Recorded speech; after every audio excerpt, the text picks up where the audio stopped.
بسم اللہ الرحمن الرحیم باللہ من الشیطان الرجیم بسم اللہ الرحمن الرحیم صلی اللہ علی رسولہ الکریم السلام علیکم ورحمۃ اللہ وبرکاتہ۔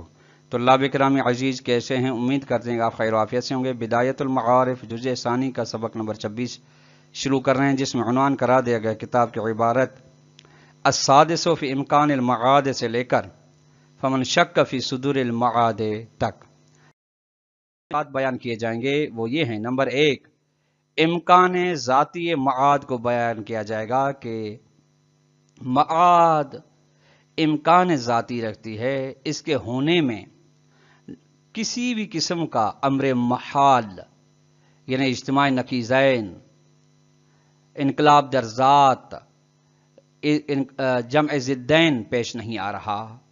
نمبر 2 نقطہ، امکان وقوع معاد کو بیان کیا جائے گا کہ معاد واقع ہوگی اور جس کی مثالیں قیامت کے آنے سے پہلے ہمارے وجود کے اندر، ہمارے وجود سے باہر اور امت سابقہ میں ہو چکی ہیں۔ نمبر 3 امکان معاد کی ادلہ، جب محال نہیں ہے تو پھر ادلہ بھی بیان کی جائیں گی۔ آئیے عبارت کو دیکھیں۔ فی امکان المعاد، چھٹی بحث ہے معاد یعنی قیامت کے ممکن ہونے کے بارے میں کہ ہوگی یا نہیں۔ ممکن ہے۔ ولا یکفا ان عود الارواح الى ابدانها ممکن ذاتا ولا استحالۃ فیہ، بات واضح ہے، مخفی نہیں ہے کہ روحوں کا لوٹنا اپنے بدنوں کی طرف، اجسام کی طرف ذاتاً ممکن ہے۔ ممکن ہے ذاتاً کی عطف تفسیری ہے، یعنی اس میں کوئی محال نہیں ہے۔ محال تب آتا ہے جب جمع ضدین ہو جائے، تناقض ہو جائے، یا اس قسم کے دوسرے عقلی محظورات پیش آئیں۔ لما عرفت، چونکہ آپ جان چکے ہیں کہ من ان عود الارواح الى ابدانها لیس اعادت المعدوم، یہ گزشتہ درس میں آپ جان کے ہیں کہ روحوں کا لوٹنا جسموں کی جانب یہ اعادہ معدوم نہیں ہے، حتی یقال باستحالتها، تاکہ قائل ہو جائے آدمی یا کہا جا سکے کہ محال ہے ارواح کا لوٹنا اپنے ابدان کی جانب۔ اعادہ معدوم نہیں ہے بلکہ اعادہ موجود ہے، لأن المعدوم لا شیئیت له حتی یعاد، چونکہ معدوم کے لیے کسی بھی چیز کے لحاظ سے حقیقت نہیں ہے تاکہ اسے لوٹایا جائے۔ چونکہ عود اعادہ کا تعلق اس چیز کے جس کی حقیقت ہو، جس کا وجود ہو۔ معدوم تو یعنی وجود کے مقابلے میں ہے، موجود کے مقابلے میں جب ہے نہیں تو لوٹنے کا عود و اعادے کا سوال ہی پیدا نہیں ہوتا۔ لہذا ففرض اعادت المعدوم لا يعقل، اعادہ معدوم کا فرض تصور نہیں کیا جا سکتا، الا ہاں کیا جا سکتا ہے اذا فرض المعدوم موجودا، جب معدوم کو موجود فرض کیا جائے۔ اب یہ طلاب کرام عزیز یہ نقیض ہیں آپس میں، وجود و عدم، حتی یکون قابل اعادت، جب معدوم کو آپ موجود فرض کریں گے تو تب صلاحیت رکھے گا اعادے کی، عود کی۔ وَمَعَ هَذَا الْفَرْضِ، اور جب یہ فرض کریں گے کہ معدوم کو موجود فرض کریں گے، یجتمع العدم والوجود فی شیء واحد، تو ایک ہی چیز میں وجود بھی یعنی معدوم اپنی معدوم والی حالت میں موجود ہے، یہ یعنی ایک ہی چیز میں جمع ہو گیا، عدم بھی وجود بھی، وہ محال، یہ محال کام ہے، محال ہے کہ اجتماع نقیضن پیش آ رہا ہے۔ ایک یہ دلیل۔ دوسری، وَأَيْضًا عَوْدَةُ الْأَرْوَاحِ وَتَجْدِيدُ الْحَيَاةِ تَكُونُ مِنْ بَعْدِ الْأَمْوَاتِ، من بعد موت الابدان لا فی حال موت الابدان حتی یکون تناقضا، روحوں کا لوٹنا اپنے ابدان کی جانب، دوبارہ حیات میں آنا، یہ اس کے جب بدن مردہ ہو جائیں گے، بدنوں کو موت آئے گی، اجسام کو موت آئے گی، اس کے بعد ہے۔ لا فی حال موت الابدان، اس حالت میں نہیں کہ جب بدن مردہ ہو جائیں، اس حالت میں نہیں ہے تاکہ تناقض پیش آ جائے۔ عودت الارواح عادت الحیات، جب روحیں بدن کی جانب لوٹیں گی، روح لوٹے گی بدن کی جانب، تو حیات ہے، چونکہ حیات کا حقیقی تعلق روح کے ساتھ ہے. بدن کو جو حیات و حرکت و تحرک و تنفس مل رہا ہے وہ روح کی جانب سے مل رہا ہے. ولا موت للابدان، ابدان کو موت نہیں ہوگی. فلا یجتمع موت الابدان مع حیاتها حتی یناقضها، بس بدن کی موت بدن کی حیات کے ساتھ اکٹھے نہیں ہو سکتی تاکہ تناقض ہو جائے. ہاں تناقض اس طرح جب بدن کی موت اور بدن کی حیات ایک ساتھ جمع ہو جائے تو یہ تناقض ہے. وعلیہ، اس بنا پر نتیجہ یہ کہ فالمعاد ہو اعادۃ الموجود الی الموجود، معاد یعنی موجود چیز کو لوٹانا موجود چیز کی، یعنی دو چیزیں ہیں فرض کریں بدن اور روح، یہ اس دنیا میں اکٹھے ہیں بالکل.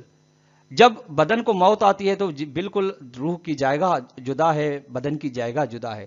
روح عالم برزخ میں زندگی بسر کر رہی ہے اور بدن اس خاکی قبر میں، یہ جدا ہیں. یہ بھی ہے وہ بھی ہے، دونوں موجود ہیں، پھر موجود کو موجود کی جانب لوٹایا جا رہا ہے، یہی معاد ہے. لبقاء الارواح ہے، چونکہ روحیں بھی باقی ہیں، ولبقاء اجزاء الابدان ہیں، اور ابدان جز چاہے مٹی کی صورت میں ہوں یا کسی بھی صورت میں باقی ہیں. اور مادتها یعنی کہ مادہ بدن عناصر اربع بھی وہ بھی باقی ہیں. وتجدید و حیات بعد موتها لا فی حال موتها، اور بدن جو زندہ ہو رہے ہیں دوبارہ یہ ان کے مرنے کے بعد ہے، نہ کہ ان کی موت کی حالت میں پھر انہیں حیات دی جا رہی ہے. وہذا لا استحالۃ فی، اس میں تو کوئی، چونکہ مکان زمان تبدیل ہو گیا، زمان موت بدن ابھی ہے، حیات بدن فرق محشر میں ہے. اس لیے یہ اس امر میں اس بات میں کوئی محال نہیں، بل امر ممکن ذاتن، بلکہ ذاتی لحاظ سے یہ امر ممکن ہے. ھذا کلو بنسبت الامکان ذاتی، یہ تھا امکان ذاتی کی بنسبت کے معاد امکان ذاتی کسی بھی قسم کا محظور اور مانع پیش نہیں آ رہا معاد کے تحقق ہونے کے لیے. اب ثابت ہو گیا کہ امکان ذاتی ہے، یعنی ہو سکتی ہے، ممکن ہے. اب ہوئی ہے یا نہیں، جسے امکان وقوعی کہتے ہیں، وہ عمل امکان وقوعی کہ واقع ہوئی ہے یہ معاد، فهو ايضا واضح، یہ بھی واضح ہے. چونکہ اذ لا يستلزم المعاد محالا، کہ معاد کا ہونا کبھی بھی سبب نہیں بنتا کہ کوئی محال چیز پیش آئے. بل المقتضی لوجودہ موجود، بلکہ وجود معاد کے لیے مقتضی موجود ہے. طلاب کرام، میں دو چیزیں ہوتی ہیں ایک چیز کے وقوع کے لیے، ایک مقتضی موجود ہو یعنی علت، اور مانع مفقود ہو یعنی اس چیز جو ظرف ہے وہ جو علت کے اثر کو قبول کر رہی ہے اس کے درمیان اور مقتضی کے درمیان میں کوئی چیز رکاوٹ نہ ہو. فرماتے ہیں کہ مقتضی اس معاد کے موجود ہے اور معنی بھی مفقود ہے، معنی بھی کسی بھی قسم کا نہیں ہے. مقتضی سے بیان کرنا مقتضی کون سا ہے معاد کے وقوع کے لیے، اور معنی مفقود ہے معنی کون سا ہے. اما مقتضی وقوع معاد فہو لتمامیت شرط الفاعلیت، فاعل کی شرائط مکمل ہے کہ فاعل تام ہے، چونکہ بسبب کونی موافق للحکمت والعدالت ونحوہما، چونکہ معاد مطابق حکمت الہی کے ساتھ عدالت الہی کے ساتھ، یعنی عدالت الہی تقاضا کر رہی کہ معاد ہو تاکہ بطور کامل نیکوکار اپنے اجر اور ثواب تک پہنچے، اور گنہگار ظالم طاغوت لوگ اپنے انجام تک پہنچے بطور کامل. یہ عدالت الہی حکمت الہی اس کا تقاضا کر رہی ہے، اس میں کوئی رکاوٹ موجود نہیں ہے. کما سیاتی انشاءاللہ بیان نہ ہو، جس طریقے سے اس کا بیان انشاءاللہ آئے گا. یہ مقتضی. واما عدم المعنی، معنی بھی نہیں ہے، چونکہ معنی فل عدم وجہ صحیح لیمتنع وقوعہ، کوئی ایسی صحیح وجہ نہیں بنتی کہ جو معنی بنے معاد کے واقع ہونے کے لیے. بل ادل شیء علی امکان وقوعہ ہو وقوع مثل المعاد، سب سے بڑی دلیل یہ ہوتی ہے کسی بھی چیز کے واقع ہونے کے بارے میں کہ وہ واقع ہوئی ہو. سب سے بڑی چیز امکان وقوع معاد کے بارے میں یہ ہے کہ معاد جیسی چیزیں واقع ہوئی ہیں. معاد کے مثل کیا ہے؟ وہ رجعت فی الدنیا، دنیا میں رجعت. اذ الرجعت فی الحقیقت عود الارواح الی ابدانها کالمعاد، کیونکہ رجعت میں بھی بالکل ایسا ہی ہوتا ہے جس طریقے سے قیامت میں معاد میں روح اپنے بدن کی جانب لوٹتی ہے، رجعت میں بھی یہی ہوگا۔ حقیقت میں رجعت میں روح لوٹتی ہے اپنے بدن کے معاد کی۔ فرق کون سا ہے معاد و پھر رجعت؟ وَإِنَّمَا الْفَرْقُ بَيْنَهُ فِي التَّوْقِيتِ وَعَدَمِهِ، فرق رجعت اور معاد کے درمیان وقت اور عدم وقت میں ہے، یعنی رجعت کا وقت معین ہے، اس کا وقت معین نہیں ہے۔ وقد عرفت، یا یہ بھی مراد لی جا سکتے اس قیامت کے بارے میں پتہ ہے کہ پتہ نہیں ہے کہ کب آئے گی، لیکن رجعت کے بارے میں پتہ ہے کہ امام علیہ السلام کے ظہور کے ساتھ ساتھ رجعت ہوگی۔ وقد عرفت آنفاً امکان الرجعت، اور عنقریب آپ جان کے آئے ہیں ابھی تھوڑی اس مبحث سے پہلے کہ رجعت ممکن ہے، بلکہ وہ وقوع احا فی الامت السالفۃ، یہ بھی آپ جان کر آئے ہیں کہ رجعت واقع ہوئی ہے گزشتہ امتوں میں بنص القرآن کریم، جس کے بارے میں قرآن کریم نے تصریح کی ہے۔ وعرفت ایضا، نیز آپ جان چکے ہیں کہ قیام الاخبار المتواترۃ علی وقوعها، کہ متواتر روایات موجود ہیں کہ رجعت واقع ہوئی ہے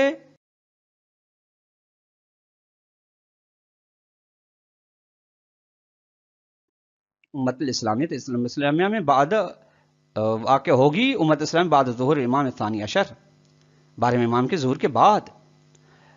بس فما تخیل انہم مانع لیس مانع، بس جسے تخیل، جسے خیال کیا جا رہا ہے کہ یہ مانع ہے، وہ بس وہ مانع نہیں ہے۔ وانما هو حاکٍ عن قصور متخیل، بلکہ یہ حکایت کر رہا ہے کہ خیال کرنے والے کی خیال قاصر ہے، ناقص ہے فی دل الحقائق، وہ حقائق کو درک نہیں کر سکتا، چونکہ حقائق فقط وہ نہیں ہے جو انسان اپنے عقل و وہم و حواس خمسہ سے درک کرے، بلکہ اس کے علاوہ ماورا بھی حقائق ہیں، کما لا یکفی، جس کے بات یہ واضح ہے۔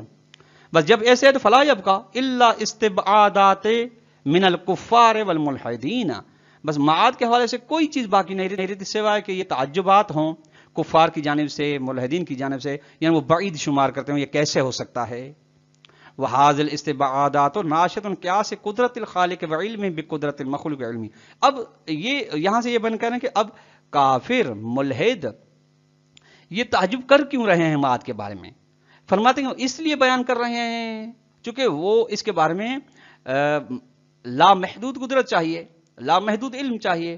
وہ کہتے ہیں جب ہمارا علم لامحدود ہے، جب ہماری قدرت لامحدود ہے تو یہ کیسے ممکن ہو سکتا ہے؟ یعنی اپنی قدرت، اپنے علم کو خدا کے علم کی طرح سمجھتے ہیں، یا خدا کے علم کو اپنے علم کی طرح سمجھتے ہیں، خدا کی قدرت کو اپنی قدرت کی طرح سمجھتے ہیں، اس لیے وہ کہتے ہیں یہ ہو نہیں سکتا، کیسے ہو سکتا ہے؟ یہ بعید یہ تخیلات پیدا ہوتے ہیں کہ خالق کی قدرت کا مقایسہ ہوتا ہے، علم الہی کا مقایسہ ہوتا ہے مخلوق کی قدرت کے ساتھ، وعلم ہی، اور مخلوق کے علم کے ساتھ، وَإِلَّا، اور اگر ایسا نہ ہو، یعنی خالق کو خالق سمجھا جائے حقیقتاً، تو فما آمن باللہ تعالی، جو بھی آدمی خدا پہ ایمان رکھتا ہے، وہ اوصاف خدا کی اوصاف، علم و قدرت و حیات و ارادے کو پر ایمان رکھتا ہے، علی مقتضاتہ الادلۃ والبراہین القطعیۃ، یعنی ایمان اس کے اوصاف پہ اس کے مطابق جس کے تقاضا کر رہی ہیں یقینی دلیل و براہین، تو لا یستبعد صدور شیء منہ تعالی، کوئی بھی چیز خدا سے، شیء کا جس پہ اطلاق آئے خدا سے صادر ہونا کوئی بعید نہیں ہے۔ وقد اشار الی بعض فی القرآن الکریم مع الجواب عنہ، جبکہ خدا متعال نے اشارہ کیا ہے ان بعد استبعادات کی جانب قرآن کریم میں اس کے ساتھ کہ اس کا جواب بھی دیا ہے، قولی تعالی، جیسا کہ خدا کے ارشاد وضرب لنا مثلا قال من یحیی العظام وہی رمیم قل یحییها الذی انشأ اول مرۃ وهو بكل خلق علیم، یہاں سے شاید مثال ہے، کہتا ہے کہ کیسے ہڈیوں کو زندہ کرے گا، دلہنے کہ وہ خاک ہو چکی ہوں گی، تو اے نبی انہیں کہہ دیجئے کہ وہی زندہ وہی کرے گا انہیں جس نے پہلی دفعہ پیدا کیا ہے، اور وہ تو اپنی مخلوق کے بارے میں آگاہ ہے کہ کس کے کون سے ذرات کہاں کہاں پر ہیں۔ سورہ یاسین کی آیت نمبر 81۔ والآیت الکریمۃ اشارت الی قدرتہ تعالی، یہ آیہ مجیدہ اشارہ کرے خدا کی قدرت کی جانب، التی وہ قدرت اوجبت انشاء العظام وغیرہ اول مرۃ، جو سبب بنی ہے کہ ہڈیوں کی اور غیر ہڈیوں کی یعنی انسان کے وجود کی، بدن کے وجود کی حقیقت جو ایجاد ہو پہلی دفعہ، وَإِلَى عِلْمِهِ، اور اشارہ کری، یہ عطف ہے الی قدرتی، اشارہ کری آیت خدا کے علم کے جانب، الواسع جو وسیع لامحدود علم ہے، الذی ایسا لامحدود علم کہ لا یعذب عنہ شیء من المخلوقات، مخلوقات میں سے، اشیاء میں سے کوئی بھی چیز ہو اس سے غائب نہیں ہے، حتیٰ تاکہ یرفع استبعادہم فی عودت حیات العظام الباقی بالیت، تاکہ دور کیا جا سکے ان کافروں ملحدین کے بعیدات کو اور تعجبات کو اس بارے میں کہ زندگی ہڈیوں کی کیسے موٹے گی جو ہڈیاں بالیہ بوسیدہ ہو چکی ہوئی، وفی الجمع الاجزاء المتفرقۃ فی اقطار الارض، تاکہ دور کیا جا سکے کافروں کو، ملحدوں کو، منکرین کے اس تعجب کو جو تعجب کرتے ہیں کہ کیسے اکٹھے کیا جائے گا ان اجزاء کو جو متفرق ہیں زمین کے ٹکڑوں میں، وَأَكَّدَ ذَلِكَ فِي ضِمْنِ آیات عدیدۃ اخرى ايضا، اور خدا متعال نے اس بات کی تاکید کی ہے دیگر متعدد آیات میں بھی، منہا قول تعالی، ان میں سے متعدد آیات میں سے ایک آیت یہ، اَوَلَيْسَ الَّذِي خَلَقَ السَّمَاوَاتِ وَالْأَرْضَ بِقَادِرٍ عَلَىٰ أَن يَخْلُقَ مِثْلَهُم بَلَىٰ وَالْخَلَّاقُ الْعَلِيمُ، کیا ایسا نہیں ہے کہ خداوند تعالی زمین آسمان کو پیدا کرنے پر قدرت رکھتا ہے کہ پھر انہی جیسے زمین آسمان جیسے کو پیدا کرے، بالکل کر سکتا ہے، چونکہ وہ خالق کے بہترین خلق کرنے والا ہے اور علیم ہے۔ سورہ حج کی آیت نمبر 5۔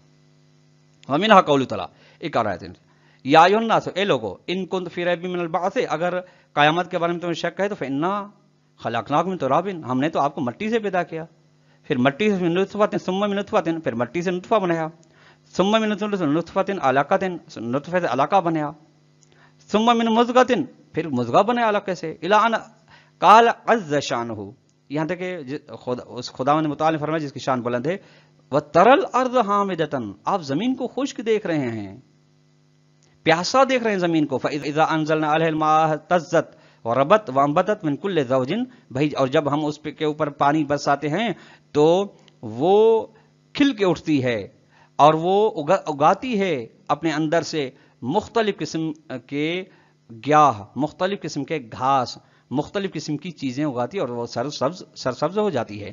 تو طلاب کرام عزیز، آج کا درس اپنے اس اختتام کو پہنچا۔ اگر ہم سوال دینا چاہیں تو سوال نمبر 1 یہ بنے گا کہ